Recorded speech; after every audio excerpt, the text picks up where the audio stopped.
All right. So I decided to ask ChatGPT basically some interview questions for me to share with you guys about who I am, what I do, and what this is all about. Can you share a little bit about yourself and when you were diagnosed with MS? What inspired you to start bodybuilding and commit to this transformation? What has been your toughest part of training while living with MS? How have you kept going on the hard days? How has this year changed you physically and mentally? What does a typical day of training look like for you right now, just weeks before stepping on stage? How are you feeling heading into your first competition? Oh man. What message do you want to share with others facing MS or their own challenges? What does stepping on stage represent for you personally? Oh man, that.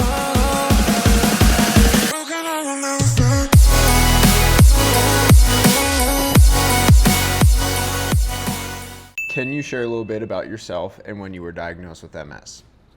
My name is Thomas Jensen, and obviously I have multiple sclerosis, even though it's not that obvious.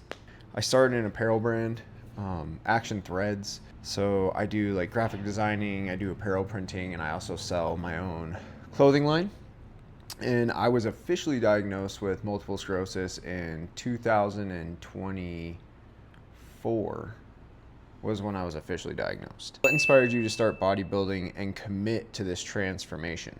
I think what inspired me to start bodybuilding is the fact that I've actually really been into bodybuilding for a few years now. I've always thought it's been really cool to just see these people bring their body to such extreme measures and just have so much discipline all the time, inside the gym and outside the gym. One of the things I tell a lot of people is commitment is outside of lifting the weights, really. So the discipline that you build as a person is insane. So when I started to notice that in bodybuilding, that it's not just these people are crazy strong and crazy ripped, it's they have such an awesome mentality towards life. And that's kind of what inspired me to really go all in. Like committing to this transformation, it was the fact that the first neurologist I saw before I was officially diagnosed wanted me to live inside of a bubble, essentially. And throughout the process of my diagnosis, I was really being told what I wasn't going to be able to do, what I can't do. And I wasn't really told what I could do. And I'm competitive by nature, so going for something that most people actually wouldn't even do to begin with was something that really spoke to me. And I wanted to try it. What has been your toughest part of training while living with MS? I think the hardest part about training with multiple sclerosis, in my experience, is one of my big symptoms that I have is chronic fatigue.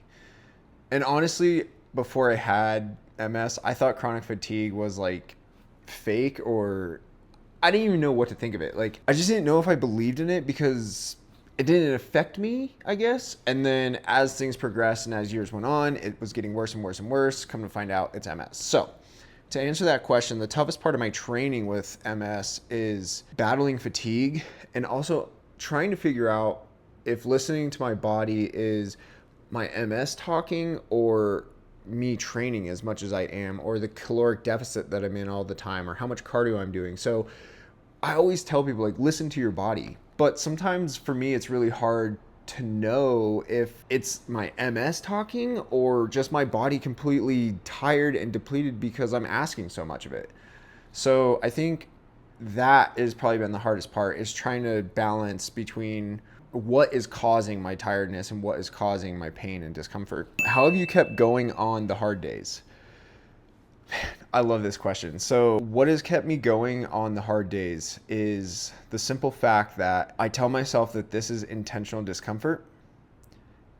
And it's not that I want to be an influencer. I want to be an example for people with MS and without MS. I want to show people that through loving yourself and wholeheartedly being passionate about who you are as a person is going to get you so far in life. And so for me, getting through those tough days, it's knowing that where I'm going and where I'm trying to get to is bigger than me.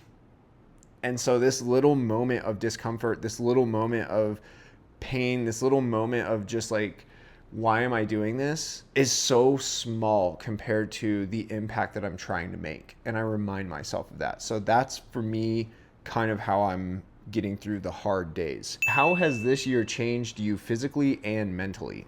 Well, physically, I'm peeled right now.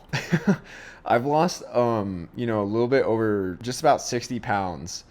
So one of the things I get told all the time is like, they see it in my face. Everyone says, oh man, I can see it in your face. And for a while there, I was like, how?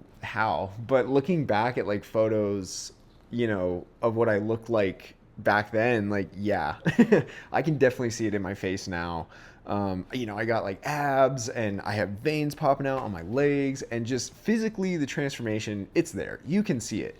Don't get me wrong, like there's still body dysmorphia. There's so many times that I'm just like, I'm not there yet. Like, so I'm not like, I need to be happy with where I'm at, but I'm also like not where I want to be yet. So it's not, I'm not like satisfied, if that makes sense. And mentally, wow, this past year mentally has changed my whole outlook on life and who I am as a person and how I fit into this world. Honestly, I've come to learn to love myself. One of the biggest things I've always struggled with my entire life is giving myself grace. And now I understand what that means. I'm not saying I'm good at it. I'm just saying I understand it, and I'm more aware of allowing myself to feel what I need to feel.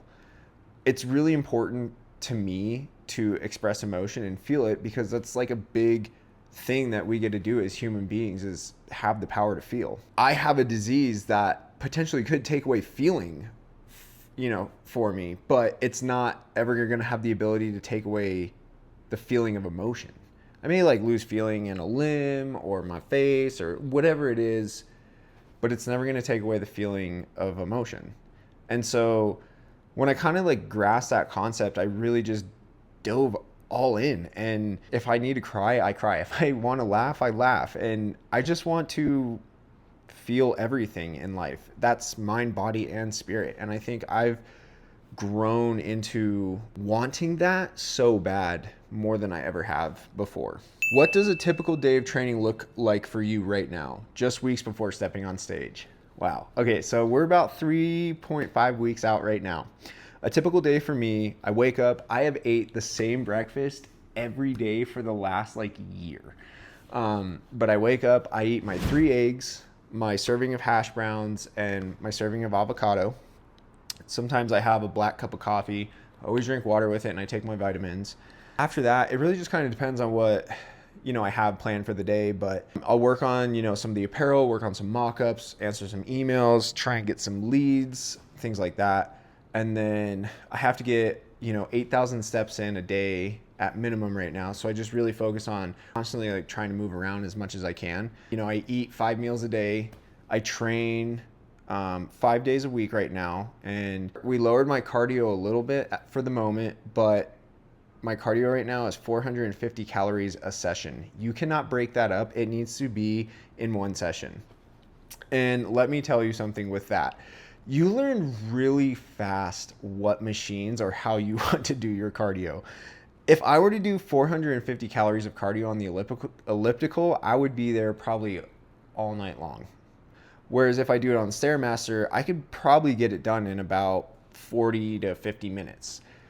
If I'm on the treadmill, like at an incline or something like that, it could take me an hour to an hour and 10. So when it comes to cardio, you really have to understand when you get to levels of 450 calories per session, like you gotta make sure your intensity is there. It's not gonna be an easy session.